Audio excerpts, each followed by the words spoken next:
Terlanjur jual emas demi yayasan, Mimin pilu justru Tuti yang berkuasa, Yosef ungkit saat cekcok. Sudah ikut membantu biaya pendirian yayasan, nasib Mimin Mintarsi justru pilu. Perhiasan terlanjur habis dijual, namun justru Tuti Sartini yang menguasai yayasan yang didirikan Yosef. Hal ini menimbulkan kecemburuan yang membuat Yosef sering cekcok dengan Tuti.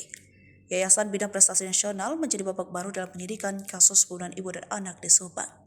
Polisi mendapatkan temuan dokumen palsu dan siswa fiktif di yayasan itu. Polisi juga menelusuri aliran dana pos pasca pembunuhan Tuti dan Amel. Perihal yayasan yang didirikan Yosef, ternyata ada andil dari sang istri muda Mimin. Disebutkan Mimin sampai rela menjual perhiasan dan yayasan tersebut. Sedangkan Tuti Sartini, istri pertama Yosef, justru tak pernah merestui suaminya membentuk yayasan. Tapi seiring berjalannya waktu, Tuti justru menguasai penuh yayasan bentukan Yosef. Yoris Raja Amrullah, anak Yosef dan Tuti, bercerita ayahnya bercurhat bahwa ia tak dihargai oleh sang istri. Ia menerangkan Tuti justru tak merestui Yosef membentuk yayasan. Namun setelah yayasan terbentuk, Tuti justru menguasai yayasan tersebut. Pengacara Yoris Rani Anggreni menduga ada kecemburuan sosial dari Mimin pada Tuti. Yayasan Bidang Prestasi Nasional dibentuk pada 2009 silam.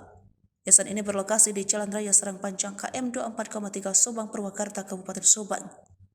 Yayasan tersebut menaungi 2 sekolah SMP dan SMK.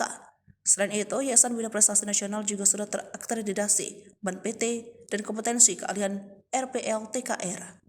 Andil Mimin, kata Lady dan Yoris, selalu dibahas oleh Yosef bila bertengkar dengan Tuti. Menurut Yoris, istri muda Yosef memang memiliki andil di yayasan tersebut. Lady Anggreni mengasumsikan Mimin pun memiliki ambisi untuk menguasai yayasan.